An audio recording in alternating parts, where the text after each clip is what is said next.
कैसे हैं आप सभी? मैं आशा करती हूँ सभी लोग स्वस्थ और प्रसन्न होंगे।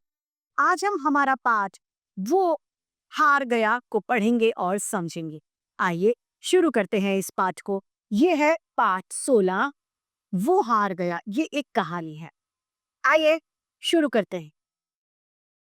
हिसार के दो प्रमुख स्कूल, सीनियर मॉडल स्कूल और नेशनल पब्लिक स्कूल के बीच एक दिवसीय क्रिकेट मैच हो रहा था। हिसार हरियाणा में स्थित है। सबसे पहले बल्लेबाज के रूप में समीर और आलोक ने सीनियर मॉडल स्कूल की ओर से बल्लेबाजी की शुरुआत की। समीर अपने खाते में धड़ाधड़ रन जोड़ रहा था। आलोक के बाद और 3 बल्लेबाज भी आउट हो चुके थे, लेकिन समीर अभी 99 रन यानी 99 रन पर जमा हुआ था। बस एक रन ऑन, फिर उसका शतक यानी उसके 100 रन पूरे हो जाएंगे। उसकी टीम के खिलाड़ियों में बहुत उत्तेजना फैल गई थी। खुद समीर का दिल भी घबरा रहा था। बल्ले पर उसके हाथ कांप रहे थे। नेशनल पब्लिक स्कूल के विपिन ने गेंद फेंकी। गेंद ने बल्ले से लगाकर एक ऊंची छलांग भरी, यानी गेंद कोई ऊंची उछली। समीर रन बनाने दौड़ा, तभी जोर का शोर गूंजा, कैच कैच। समीर ने मुड़कर देखा कि नेशनल पब्लिक स्कूल के फील्डिंग कर रहे नितिन ने कैच ले लिया। वह दुखी कदमों से चलता हुआ मैदान से बाहर आ गया। दुख के साथ साथ वह गुस्से से भी जल रहा था। अगर कोई और यह कैच लेता तो शायद उसे इतना दुख नहीं होता, पर वह कैच उसके जिगरी दोस्त नितिन ने लिया था। तो जरा सोचिए कि दोस्ती में ऐसा कर दिया तो उसे बहुत ज्यादा बुरा लग रहा था। नितिन बचपन से ही उसका पक्का दोस्त था। दोनों के घर साथ साथ थे। 8वीं तक एक ही स्कूल में पढ़े थे। पर उसके बाद समीर ने सीनियर मॉडल स्कूल में दाखिला ले लिया और नितिन ने नेशनल पब्लिक स्कूल में, यानी दोनों के अब स्कूल अलग अलग हो गए थे। आज समीर गुस्से से भरा हुआ था। नितिन का क्या बिगड़ जाता, वह कैच छोड़ देता तो मेरा शतक तो बन जाता, लेकिन नहीं, उसमें तो लपक कर कैच ले लिया। उसने दोस्ती को भी याद नहीं रखा। मैच खत्म होते ही नितिन समीर के पास आया और उसके कंधे पर हाथ रखकर बोला, बधाई हो दोस्त, सच में तुम बहुत अच्छा खेले। समीर को लगा जैसे वह उसके जले पर नमक छिड़कने आया, यानी उसका मजाक बनाने आया है। उसने अपने कंधे पर टिका नितिन का हाथ जोर से झटक दिया और बोला, हाथ मत लगाओ मुझे धोखेबाज। नितिन कहता है, समीर की इस अजीबोगरीब यानी अजीब से व्यवहार से वो भौचक्का हैरान रह गया। क्या बात है समीर, इस तरह से बात क्यों कर रहे हो? बड़े भोले बन रहे हो। दोस्ती की आड़ में अपनी जलन तुम इस तरह निकालोगे, मैंने सोचा नहीं था। मैंने क्या किया? नितिन ने शांत स्वर में पूछा। तुमने मेरा शतक पूरा नहीं होने दिया। एक रन से तुम्हारी टीम का कोई भारी नुकसान नहीं हो रहा था। अगर तुम कैच छोड़ देते तो मेरा शतक पूरा हो जाता। कैसी बातें करते हो दोस्त? खेल के मैदान में न कोई दोस्त होता है और न ही कोई दुश्मन। हालांकि मैं दिल से चाहता था कि तुम्हारा शतक हो, लेकिन इसके लिए मैं अपनी टीम के साथ विश्वासघात यानी धोखा तो नहीं कर सकता था। नितिन ने अपनी सफाई दी। दोस्त से तो विश्वासघात आराम से कर लिया, समीर ने कहा और तेज गति से घर की तरफ वो चल दिया। यह पहला मौका था जब दोनों अलग अलग घर पहुंचे। इसके बाद दोनों की दोस्ती में जैसे दरार आ गई। उनकी आपस में बोलचाल भी अब बंद हो गई थी। राष्ट्रीय खेलकूद प्रतियोगिताएं बेंगलुरु में आयोजित हुई। उसमें भाग लेने के लिए सीनियर मॉडल स्कूल और नेशनल पब्लिक स्कूल की टीमें भी जा रही थी। लंबी दौड़ में नितिन और समीर अपने अपने स्कूलों से भाग ले रहे थे। रेलगाड़ी में बच्चे साथ साथ ही बैठे थे। नितिन और समीर एक दूसरे के और पीछ करके बैठे थे। किसी तरह बेंगलुरु आया। उनके रहने का इंतजाम एक ही हॉल में किया गया था। खिलाड़ियों को सुबह 5 बजे उठना था। सभी बच्चे हॉस्टल के बाहर मैदान में दौड़ने लगे और कसरत करते रहे थे। समीर भी अकेला मैदान में टहल रहा था। तभी उसे मैदान के किनारे झाड़ियां दिखाई दी। उन्हें देखकर उसे एक तरकीब यानी एक उपाय सूझा।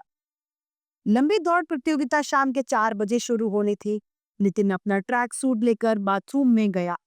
तभी समीर ने नितिन के जूते खिड़की में से झाड़ियों में फेंक दिए। उसके बाद वह अपनी जगह पर वापस आकर और तैयारी करने लगता है, यानी ये उसके मन में अब गलत भावना आ गई। मैं लग गया था। थोड़ी देर बाद नितिन गुनगुनाते हुए कमरे में आया।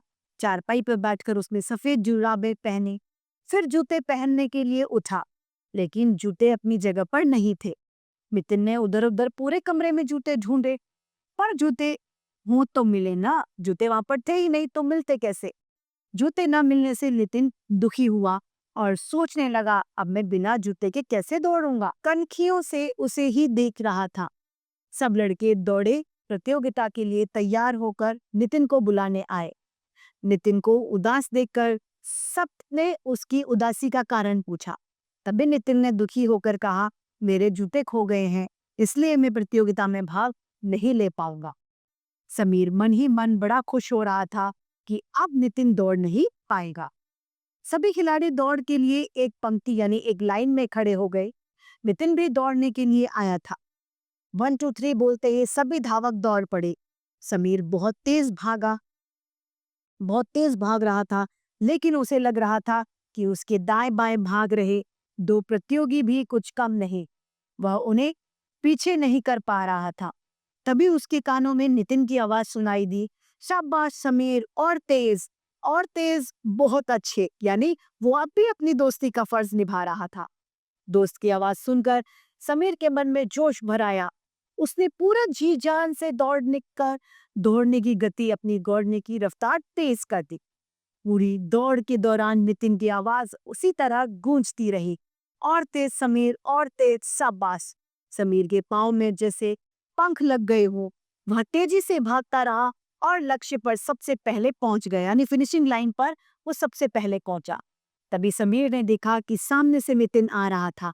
खुशी से उसकी आंखें चमक रही थी। आते ही उसने समीर को गले लगाया और बोला, वाह दोस्त, कमाल कर दिया, बधाई हो तुम्हें। इस बधाई पर समीर के दिल में एक टीस सिंह थी। अब उसके मन में यह दर्द हुआ कि मैंने देखो अपने दोस्त के साथ कितना गलत किया। मैंने उसके जूते छुपा दिए। मैं जीत गया तो फिर भी मेरी जीत में आज वो खुश है। क्या वह इस बधाई का हकदार है? उसने एक छोटी सी बात पर नितिन को दोषी ठहराया, जिसमें नितिन का कोई दोष यानी नितिन की कोई गलती ही नहीं थी। मगर उसने तो जानबूझकर नितिन का बुरा सोचा। फिर भी नितिन, मुझे माफ कर दो। मैंने ही तुम्हारे जूते झाड़ियों में फेंक दिए थे। मैं बदले की आग में झुलस रहा था, तभी मैंने ऐसा बुरा काम किया। माफी मांगते हुए समीर ने नितिन से कहा। नितिन हैरानी से समीर की बातें सुन रहा था। एक पल के लिए तो वह भौचक्का यानी हैरान रह गया। फिर संभल कर बोला, कोई बात नहीं दोस्त, कम से कम तुम्हारे मन का मैल गया, जो तुम्हारे मन में जो बात थी वो तो चली गई। प्रथम तो मैं वैसे ही नहीं आता, क्योंकि तुम बहुत तेज भागते हो। नहीं दोस्त, मैं जीता नहीं, मैं हारा हूं। तुमने मुझे अपनी सच्चाई और अच्छे व्यवहार से हरा दिया। जिंदगी में इससे बड़ी हार मेरी कभी नहीं हुई। मुझे माफ कर दो दोस्त। कहते हुए समीर की आंखों से टप टप करके पश्चाताप के आंसू गिरने लगे। यानी समीर को अब अपनी गलती का एहसास हो गया, तो मैंने कितना गलत किया मेरे दोस्त के साथ। बैंगलोर से वापस आने पर जब दोनों के परिवार वालों ने उन्हें हाथ में हाथ डाले, खुशी से चहकते हुए देखा, तो वो लोग भी हैरान और दोस्ती के बीच पड़ी दरार को खत्म होते देखकर बहुत खुश हुए। इस पाठ की रचयिता हैं कमला चमोला। इसी के साथ ये पाठ समाप्त होता है। मैं उम्मीद करती हूँ सभी को ये समझ में आया होगा। आज के लिए इतना ही, फिर मिलते हैं। धन्यवाद।